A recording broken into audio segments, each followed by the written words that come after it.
कशिर गाड़ पकाने के दिन हर कश्मीरी घर में एक अलग ही माहौल होता है।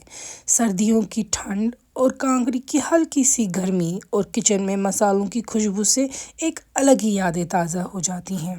कश्मीरी मछली पकाना एक सब्र का काम है। जब भी मछली लाई जाती है तो उसको पहले अच्छे से धोया जाता है, साफ़ किया जाता है। फिर नमक और हल्दी लगाकर थोड़ी देर छोड़ देते हैं। सब चीज़ें जल्दी में नहीं होती हैं, ये हमने अपने घर वालों से सुना है। कश्मीर में खाना पकाना सिर्फ पेट भरने के लिए नहीं होता है। यहाँ मोहब्बत दिखाने का तरीका है खाना बनाना और सबको खिलाना।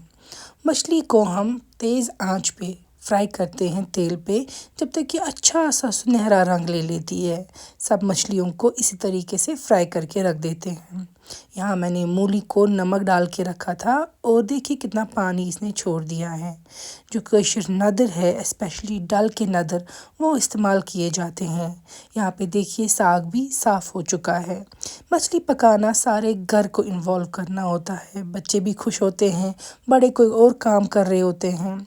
यहाँ पे हमने नदर को अच्छे से हल्दी वाले पानी में विसल रखी है ताकि वो सही से कुक हो जाए, और जो मूली है उसको भी उबाल लाएंगे हल्दी वाले पानी में। यही प्रोसेस हम करेंगे साग के साथ भी, ताकि सारी सब्जियां जो हमारी वो अच्छे से तैयार हो जाए मछली में डालने के लिए।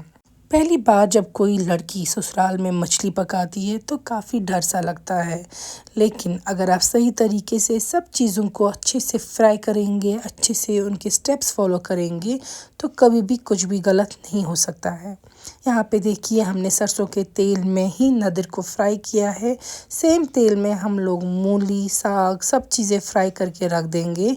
इस तरीके से हमारी सब्जियां जो है वो ग्रेवी में पकने के लिए तैयार हो जाएंगी। यहाँ पे आप देख सकते हैं मूली भी फ्राई हो चुकी है। आप ज़रूर बताइएगा कि जब आपने पहली बार मछली पकाई तो आपका कैसा एक्सपीरियंस था। क्या आप भी डरे सहमे थे कि कहीं कुछ गलत ना हो जाए। तो यहाँ पे बातों ही बातों में हमारा साग है वो भी फ्राई हो चुका है। अब सारे जो है सब्जियाँ वो तैयार है। यहाँ पे मैंने कश्मीरी लाल मिर्च ली है, इसको मैं पानी में डाल के रखूँगी। अगर आपके पास वर मसाला टिक्की है आप वो भी डाल सकते हैं, उससे ज़्यादा ही बेहतर टेस्ट आएगा। इसको अच्छे से मिक्स करेंगे आप पानी में, पेस्ट बनाने के साथ तेल में फ्राई कर देंगे। यहाँ पे आपको बहुत ही सब्र से काम लेना है, क्योंकि आपको इसको फ्राई अच्छे से करना है। तेल वापस साइड्स पे आना चाहिए, और जो है लाल मिर्च है ये जलनी भी नहीं चाहिए।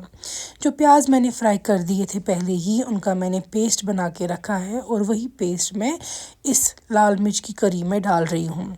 तो आप चाहें तो साबुत प्याज भी इसमें डाल सकते हैं, वो भी इसमें खुद ही गल जाएंगे पकने से। तो यहाँ पे देखिए हम इसको अच्छे से मिक्स करेंगे, और इस टाइम पे आपको फ्लेम जो है गैस की या बर्नर की वो हाई रखनी है, क्योंकि आपको इसको कंटिन्यूअसली स्टर करते रहना है। यहाँ पे देख सकते हैं सारा तेल जो है ऊपर आ चुका है, और बहुत ही खूबसूरत सा रंग दिया है करी ने। अब प्रोसेस होता है लेयरिंग का, जो कि मेरे ख्याल से एक बहुत ही खूबसूरत सा प्रोसेस होता है। जिस तरीके से हम आर्ट का कोई पीस सजाते हैं, इसी तरीके से ये मछली बनाने का प्रोसेस होता है। कश्मीर में मछली बस ऐसे नहीं पकाई जाती है, ये एक बहुत ही बड़ा आर्ट है। आप देखिए कितनी खूबसूरती से हम लोग इसको अच्छे से तह बतह एक एक सब्ज़ी रखते हैं, जिस तरीके से हम कोई खूबसूरत आर्ट वर्क बना रहे हैं। यहाँ पे मैंने मछली, साथ में मूली, नदर, हाँ सबकी लेयरिंग कर दी है। और हमेशा मैंने बताया है कि जो साग है वो साइड पे ही रखना चाहिए, वो कभी भी बीच में नहीं रखना चाहिए, वरना जो मसाले हैं वो नीचे तक नहीं जाते हैं। कोशिश करनी चाहिए जो साग है वो सारा साइड्स पे ही आप लगा दें। तो यहाँ पे सारी लेयर्स जो हैं वो इसमें लग गई हैं। अब डालेंगे हम इसमें जो हमने ग्रेवी बना दी थी लाल मिर्च और प्याज की, वो सारी इसमें हम डाल देंगे, और इसमें हम साथ में डालेंगे गार्लिक, और फिर जो भी आपको किचन में मसाले मिल जाएं वो सभी इसमें डाल देने हैं। यहाँ पे मैं ज़ीरा डाल रही हूँ। ज़ीरा भी खूब क्वांटिटी में डालिएगा, अगर आपको पसंद नहीं है तो स्किप कर सकते हैं। छोटी इलायची, बड़ी इलायची, लौंग, साथ में हम यहाँ पे दालचीनी डालेंगे। जिस तरीके से मैंने कहा है, जो भी मसाले आपको किचन में दिखे वो सब आपको डाल देना है।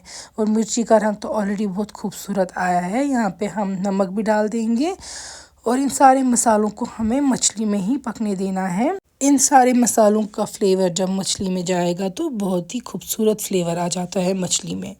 यहाँ पे हम हल्दी डाल देंगे, सौंफ का 1 चम्मच डाल देंगे, थोड़ी सी इसमें सौंठ भी डालेंगे यानी कि जिंजर पाउडर, और इसके साथ साथ मैंने आज धनिया का पाउडर भी डाला है।